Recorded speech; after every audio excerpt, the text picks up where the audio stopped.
together, we mistake silence for safety. From a young age, we learn that staying quiet feels safer than speaking up.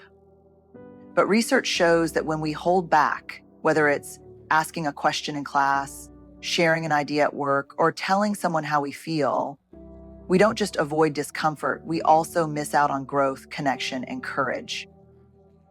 I remember this moment early in my teaching career when I asked my students a question and not one person answered, not because they didn't know, but because they were afraid of looking foolish. I let the silence stretch for a minute before finally saying, I know at least 10 of you are sitting there thinking, you might know the answer, but you're too scared to be wrong. And right then, half the room laughed because they knew I was right. And I get it. No one wants to feel exposed. No one wants to raise their hand only to hear that dreaded, not quite. No one wants to put themselves out there and get it wrong. But here's the deal. Staying silent doesn't actually protect us. It just keeps us small. When we're kids, we're fearless about asking questions. If you've ever been around a 5-year-old, you know what I mean. Why is the sky blue? Why do dogs bark? Why can't I eat cake for breakfast? There's no hesitation. They don't worry about looking dumb or annoying. They just want to know. But somewhere along the way, we start learning that some questions make us look incompetent. Some emotions make us look weak. Some truths make people uncomfortable. And before we know it, we're no longer asking, no longer expressing, no longer showing up fully, because we've learned that blending in feels safer than standing out. But let me tell you, silence has a cost. I worked with a woman once, brilliant, hardworking, respected in her field, who told me that for years she sat in meetings with ideas burning in her chest but never said a word, because the one time she did speak up, someone dismissed her. So she decided it wasn't worth the risk. Then, a few months later, she watched as a male colleague shared almost the exact same idea she had been too afraid to voice, and he got praised for it. She wasn't bitter, she was heartbroken, not just because of the recognition she missed, but because she had betrayed herself in the name of safety. And I wonder how many of us do that. How many of us sit on ideas, on dreams, on truths we desperately want to share, but we don't, because we've convinced ourselves that silence is the better option. But here's what the research tells us. Silence doesn't protect us from failure or embarrassment. It just guarantees that we never move forward.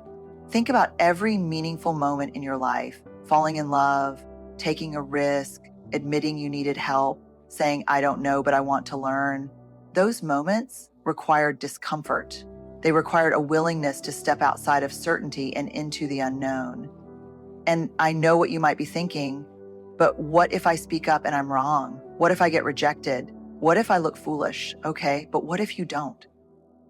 What if you raise your hand and it sparks a conversation that changes the way people think? What if you finally say what's been weighing on you and it deepens your relationships instead of breaking them? What if the one time you risk showing up fully, you realize you belong more than you ever have? We tell ourselves that silence keeps us safe, but the truth is it keeps us from being seen. We tie our worth to perfection. Society conditions us to believe that mistakes make us less than, that if we're not always competent, confident, and composed, we're failing. But the truth is, perfection isn't what earns respect. Authenticity does.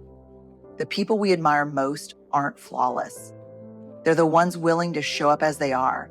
I learned this lesson the hard way. Years ago, I was giving a lecture, one of those big, high-stakes talks where you want to get everything right. I had prepared for weeks, gone over my notes 100 times, and walked up to the stage with every intention of nailing it.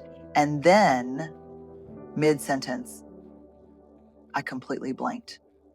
Not a little pause, not a graceful, let me gather my thoughts. I mean, nothing. Just an empty, panicked brain.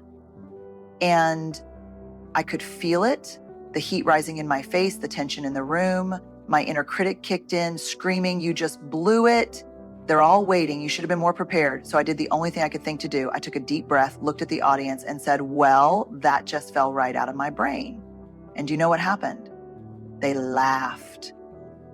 The whole room exhaled with me because I had just done what every single person in that audience dreads. I had messed up. I had looked human. And in that moment, I realized something that changed the way I think about perfection.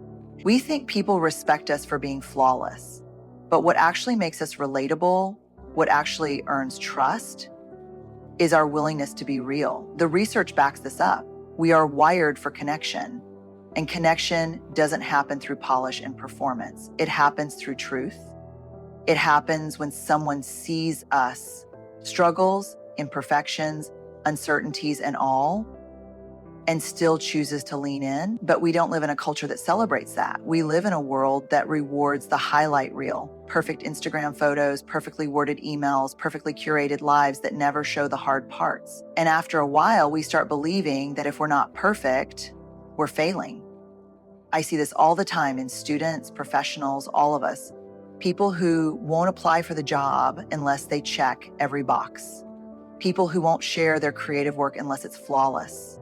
People who don't speak up in meetings because they're afraid of not sounding smart enough. And it breaks my heart. Because what we don't realize is perfectionism isn't just exhausting, it's the enemy of courage. If we're waiting to be perfect before we show up, before we take the risk, before we say what we need to say, we will never show up at all.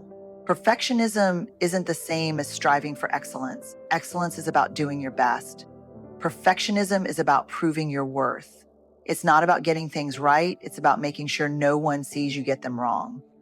And here's what I know. The most courageous people I've ever met aren't the ones who get it right all the time. They're the ones who keep going even when they get it wrong. They're the ones who raise their hands and say, I don't know, but I'm willing to learn. They're the ones who take the leap, send the email, share the idea, even when their voice shakes. Because at the end of the day, perfection isn't what connects us. Our willingness to be seen exactly as we are is. Fear of vulnerability shuts down learning. In classrooms, boardrooms, and everyday life, learning requires one thing: a willingness to be wrong. But if we're too afraid to raise our hands, admit we don't know, or take risks, we trade true understanding for quiet compliance. And the moment we stop learning, we stop growing. I had a student once, bright, capable, the kind of person you just know has so much to offer. But every time I asked a question in class, she sat completely still, never volunteered, never spoke up, even when I could see on her face that she had something to say. One day after class, I pulled her aside and said, I notice you're really engaged, but you don't speak up. Why? And she hesitated, like she wasn't sure if she should even tell me. Then she said, I'm afraid of sounding stupid.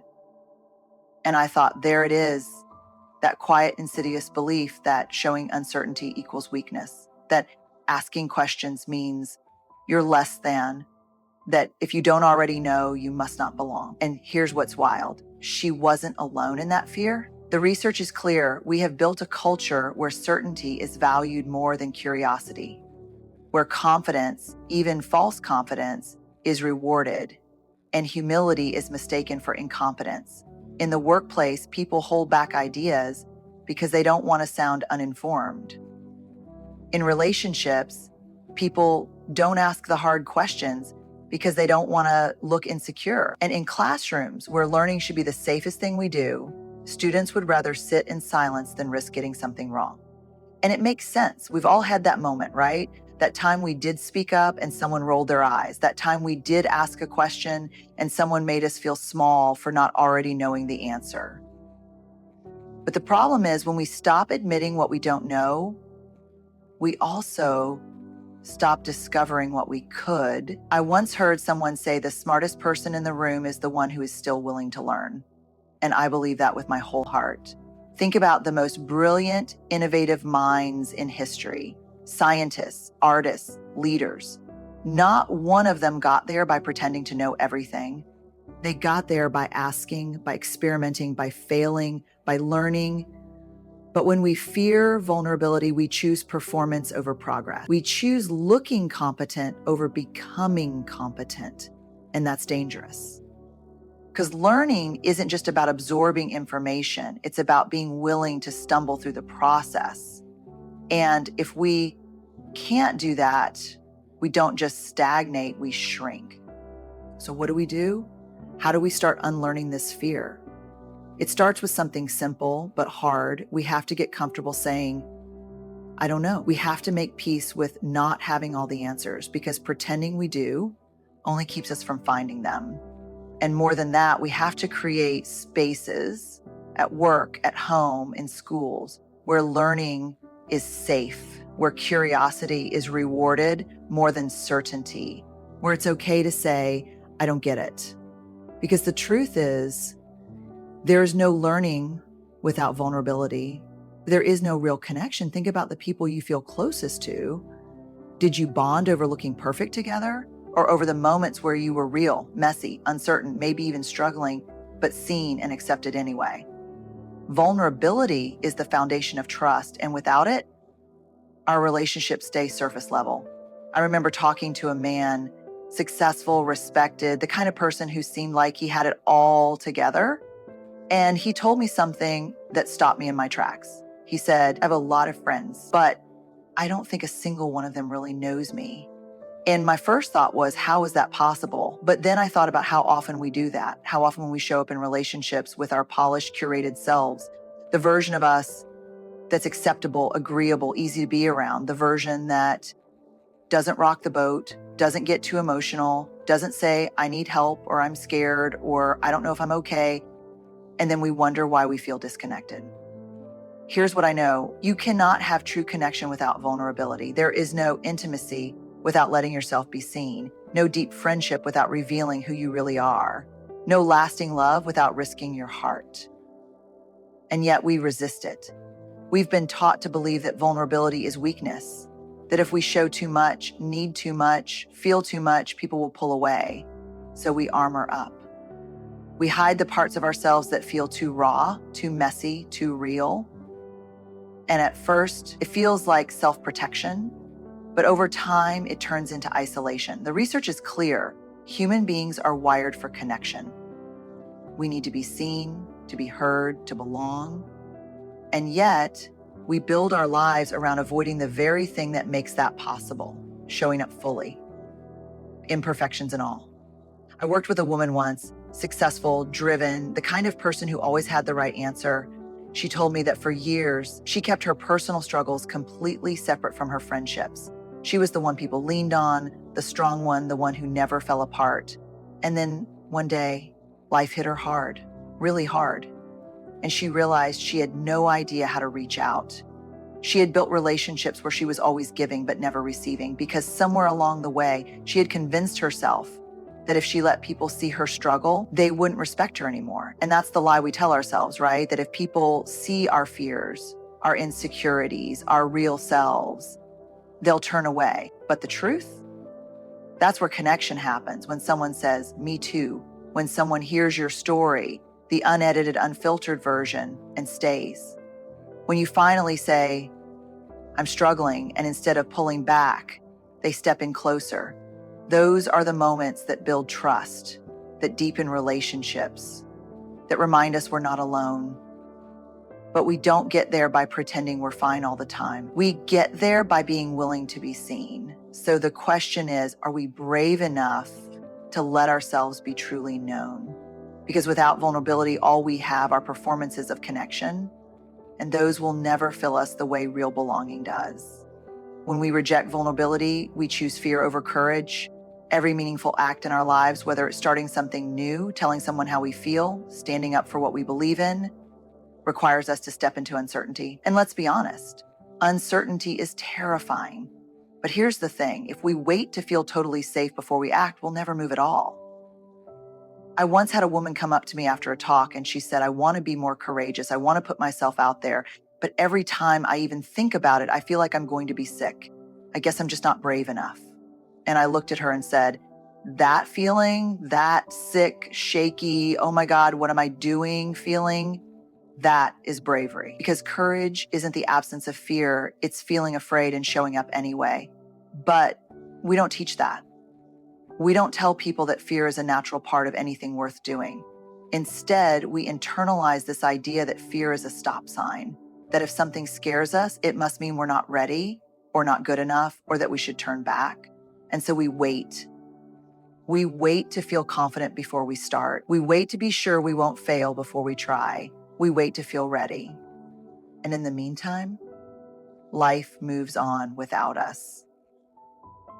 I can't tell you how many times I've heard someone say, I'll do it when I feel more confident. And my response is always the same. Confidence is the reward, not the prerequisite. You don't build confidence by waiting until you don't feel afraid anymore. You build it by doing the scary thing while you're afraid, by showing yourself through action that you can survive uncertainty. There's a reason we admire people who take risks, who speak up, who chase their dreams. It's not because they're fearless. It's because they're willing to be uncomfortable in service of something bigger. And the hard truth, vulnerability is the cost of courage. We don't get one without the other. You want to create something meaningful, you have to be willing to be seen and judged. You want deep relationships, you have to be willing to open your heart and risk getting hurt. You want to make a difference, you have to be willing to stand up, even when your voice shakes. Because the alternative is staying small, choosing comfort over growth, letting fear dictate what we do and don't pursue. And let's be honest, that's not really living, is it? So the question isn't, how do I get rid of the fear? The question is, what is worth being afraid for? Because at the end of the day, courage isn't about not being scared. It's about choosing something bigger than the fear. So here's the truth. Vulnerability isn't a weakness. It's not something to avoid, outrun, or suppress. It's the birthplace of everything that makes life meaningful. Love, belonging, learning, connection, courage. It all starts with the willingness to be seen. And yet we've been taught to fear it, to believe that if we guard ourselves tightly enough, if we stay small enough, if we avoid risks and discomfort, we'll be safe. But safe from what exactly? Disappointment, failure, judgment? Or are we just keeping ourselves safe from truly living? Because that's the real cost of rejecting vulnerability. It's not just about missed opportunities or relationships that never deepen. It's about a life that feels smaller than the one we're capable of living. So the choice is ours. We can keep letting fear call the shots, letting it tell us we're not ready, not worthy, not enough. Or we can take a deep breath, lean into the discomfort, and choose courage instead. Because the world doesn't need more perfection. It doesn't need more people hiding behind masks, performing and pretending. The world needs you, the real you, the one who is willing to show up, be seen, and risk imperfection in the name of something bigger.